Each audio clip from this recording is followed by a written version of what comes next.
भूल गए हैं। तमाम नेता कांग्रेस के आगे बढ़ो के नारे के साथ इन्होंने जो है टिकट फिर से पाई है। नरेश जी, आपने कुछ नाम यहाँ पर गिनाए और साथ में युवा शब्द उनके साथ जोड़ा। ऐश्वर्या से मेरा सवाल है, जो बीजेपी की दूसरी जंबो लिस्ट आई है उनमें जितना सोचा गया था, चाहे हम युवाओं की बात करें या महिलाओं की भागीदारी की बात, क्या 2028 और 29 का इंतजार हमें करना पड़ेगा उस लिस्ट को देखने के लिए? देखिए, युवाओं को ठीक ठाक मौका दिया गया है, लेकिन यहाँ पर प्रयोग भारतीय जनता पार्टी ने नहीं किया है, ना ही कांग्रेस ने ज्यादा प्रयोग किया है। और कांग्रेस में भी वही बात नजर आती है जो भारतीय जनता पार्टी में नजर आती है। यहाँ पर सचिन पायलट के करीबी जो हैं, जिन्हें कहा जाता था नरेश, वो भी टिकट ले गए हैं, तो वहीं अशोक गहलोत के करीबी जिन्हें माना जाता था वो भी टिकट लेकर गए हैं। दोनों ही पार्टियों ने जिताउओं पर दाव खेला है। एक्चुअली मैं आपको रोकना चाहूंगी। शुभम अजमेर से सहयोगी वासुदेव देवनानी के आवास पर पहुंचे हैं, सीधा रुकुनी का करते हैं। Shubham, over to you.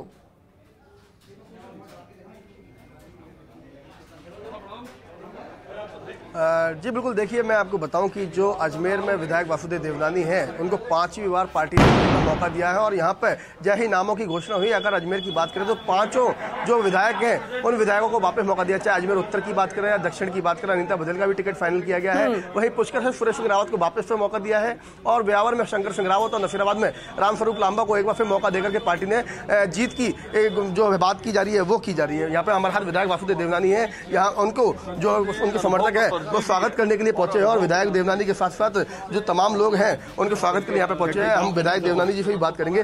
भाई 5वीं बार आपको मौका दिया गया है, किस तरीके से देखते हैं आप, क्या मुद्दे रहेंगे 5? मैं समझ मेरे पास जिस तरह से देवी माँ की कृपा और साथ में संगठन ने जो विश्वास व्यक्त किया है उनका मैं बिल्कुल आभार व्यक्त करता हूँ तहे दिल से। और पिछले लगातार 4 बार से मैं जनता के बीच में सदैव सक्रिय रहा और साथ में हम इस सक्रियता के साथ साथ आम जन में भी रहा और पार्टी के संगठन के काम को भी लगातार मैं उसमें अपनी भूमिका निभाता रहा। मुझे लगता है कि इस आधार पे लोगों ने संगठन ने मुझे अवसर दिया है। इस अवसर पे मैं जनता की मैं निश्चित रूप से संकल्प लेता हूं कि कांग्रेस ने पिछले 1.5 वर्ष से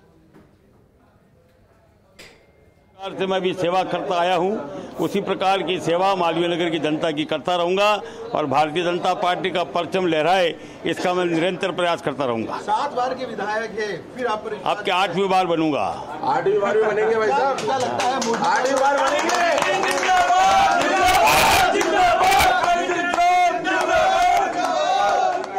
मौजूदा जो हालात है, मौजूदा जो परिस्थिति, उसमें क्या संभावना नजर आ रही है? देखिए, भारतीय जनता पार्टी प्रचंड बहुमत के साथ राजस्थान में सरकार बना रही है और हम 150 से ज्यादा सीटें जीतेंगे और सरकार भारतीय जनता पार्टी की बनेगी।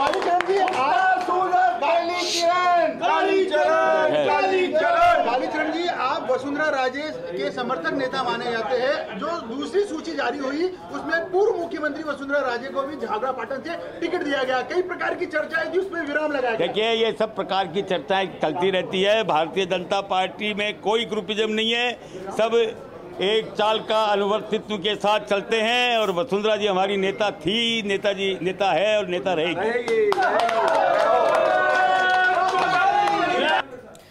कालीचरण सराफ को आप सुन रहे थे। मालवीय नगर से उन्हें मैदान में उतारा गया है और लगातार जीत उन्होंने दर्ज की है और इस बार टक्कर है उनकी अर्चना शर्मा के साथ एक बार फिर से। और पिछली बार भी बहुत ज्यादा आंकड़ा नहीं था, लेकिन अब देखना दिलचस्प होगा। और ये जो बयानबाजी अब आ रही है, जो दिवाली सा माहौल है, इसी का इंतजार किया जा रहा था कि कब लिस्ट सामने आए, कब नाम सामने आए और उसके बाद ये फिर से दावा किया जाए।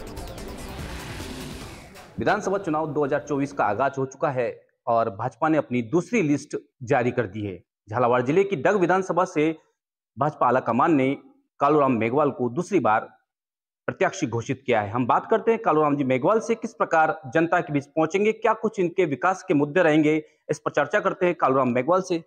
सर, भाजपा ने आपके ऊपर दूसरी बार विश्वास जताया है, क्या कुछ मुद्दे रहेंगे आपके जनता के बीच जाने के लिए, क्या विकास रहेगा आपका? सबसे पहले मैं हाईकमान को बहुत बहुत धन्यवाद अर्पित करना चाहता हूँ। महारानी साहब, वसुंधरा राजे जी, हमारे राजा साहब दुष्यंत सिंह जी और मेरे क्षेत्र की जनता, यहाँ के कार्यकर्ता, सबका मैं धन्यवाद अर्पित करना चाहता हूँ। मैं एक छोटा सा कार्यकर्ता हूँ, मैं ग्रामीण क्षेत्र से आता हूँ और इतना बड़ा विश्वास दोबारा मेरे ऊपर जताया है, तो मैं उनका बहुत बहुत धन्यवाद अर्पित करना चाहता हूँ कि उन्होंने विश्वास जता के मुझे इस लायक समझा और मुझे मौका दिया।